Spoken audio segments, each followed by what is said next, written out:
Hi there, my name is Ron Rogers, and I'm going to tell you about how a junior captain, me, and a very senior major butted heads during his checkout in the T-38 out at Edwards Air Force Base back in the 70s. Now, this was the late 70s. Things are probably different then. This is the epitome of flying, though.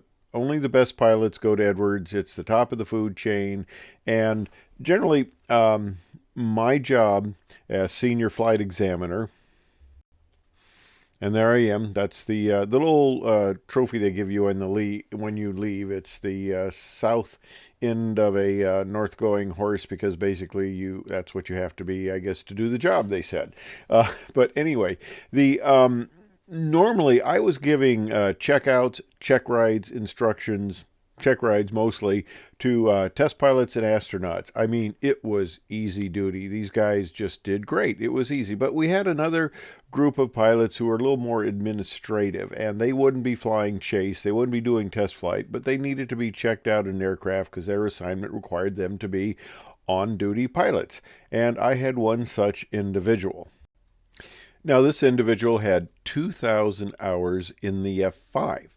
Okay, it had been a while ago, but he had 2,000 hours in the F5. And as you know, the F5 and the T-38 are very closely related. So I think, it's a piece of cake. This guy has tons of experience. He knows what he's doing. This will be just an easy checkout.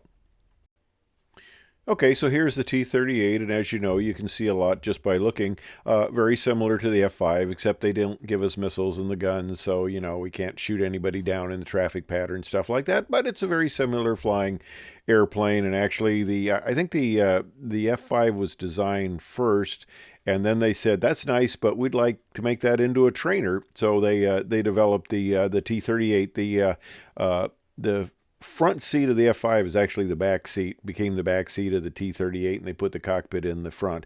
Although I think the F5 was designed as such before the T-38. I think the T-38 flew before the F5 did, because I had a commentator who, in another video, kind of corrected me on that, and I looked it up, and yep, they were right. So, very similar aircraft. I expected an easy checkout, like I said.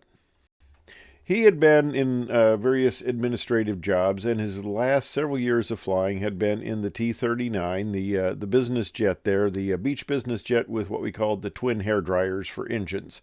Yes. So he had been flying kind of a corporate type of airplane, if you will, and not flying, a high performance T-38. But I thought, man, the guy's got experience. He's going to do fine.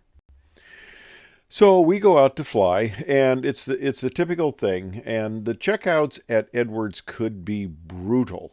You were given 2 flights. When I checked out in the T-38, I was given 2 flights, and my very first flight was a formation wing takeoff. Okay, I had not been in the front seat flying the T-38 since pilot training, so it had been several years. And the first thing they put me in was this 2-ship formation takeoff, and as part of my checkout. So, yeah, I was really pedaling fast on that one, but I got checked out in 2 rides, and it was fairly brutal. But the major, I don't know if he's a little bit older, of course. I'm in my mid-70s here, and I'm calling somebody that was probably in their late 30s older. But anyway, he was having problems, and he just wasn't doing that well. And I know I had a database of exceptional pilots, but I expected him to fly the airplane reasonably well, and he just wasn't flying very well. So we got done with the second ride, and I said, hey, I'd like you to get a few more rides. And he says, no. And, I wrote it right in when I was debriefing him, I wrote it right in the little, when you write down the lesson, how the guy did and stuff like that, and you write down the comments, I wrote that the major should get another 2 flights. And he writes down that the major disagrees with the captain, and he's ready for his check ride. And I go, well, it's your neck out there, because we had various levels of check ride. We had the Q1, which meant you passed. And this was virtually 99% of the check rides were Q1s. You passed, you did well. Anything written up at all in the comments was just about how well you did. Okay.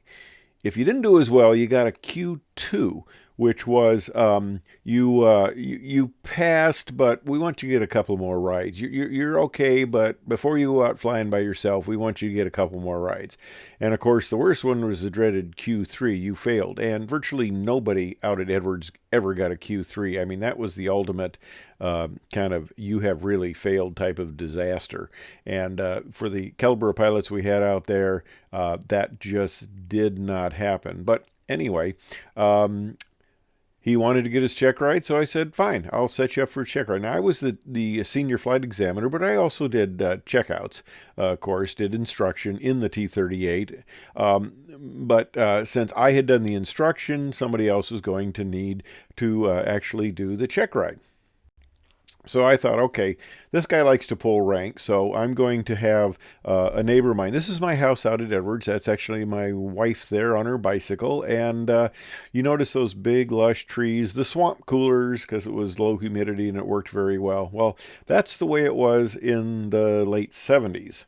And if from where you're standing, if you turn around and look 180 degrees, that's where my neighbor was. Now, my neighbor, since this major had a little issue with, rank apparently, and was trying to, outrank me on saying he felt he was ready for the check ride, I had my friend and neighbor, a SR-71 pilot.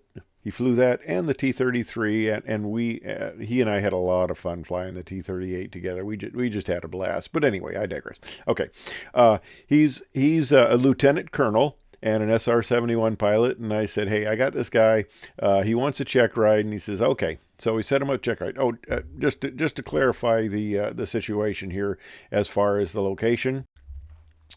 Okay, the green dot is where my house was, 6868 Lindbergh there.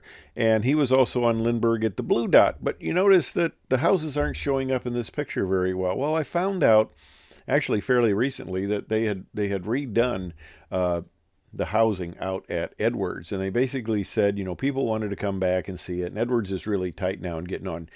When I was out there, initially, they did not even have guard shacks. You could drive right onto the base. You couldn't go up into the Joint Test Force area. That was closed off, and you need clearance. But you could drive anywhere on base and drive right on base and drive into the housing areas and stuff like this.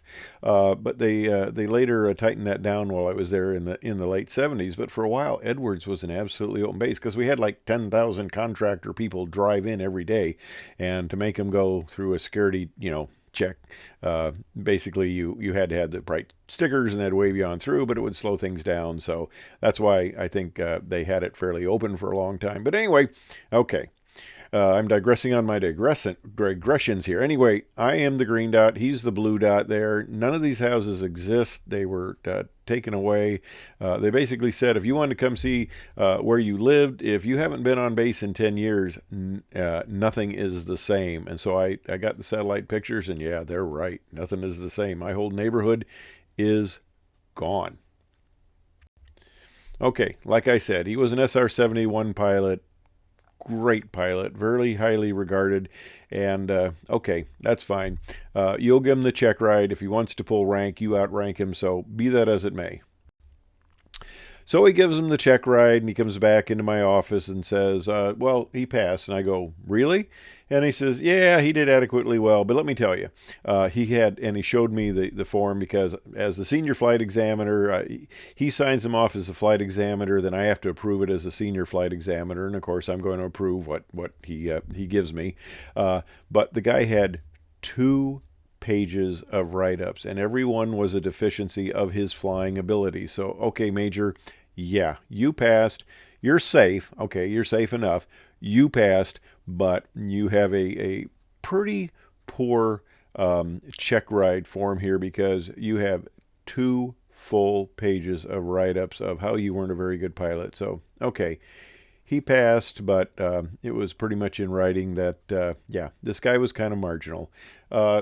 Fortunately, he never killed himself. He was working down at Palmdale, basically, and I never really saw him again. But that was the only time I had somebody try to pull rank on me. And of course, the people give you the most trouble are usually the people who are the most deficient pilots. The great pilots, of course, they never had trouble on the check rides, and they never gave me any trouble, any sort. Never tried to pull rank or anything like that. But anyway, that's the story, and I got a couple more of check rides. I think you will enjoy the one about the Commandant of the Test Pilot School. Thanks for watching.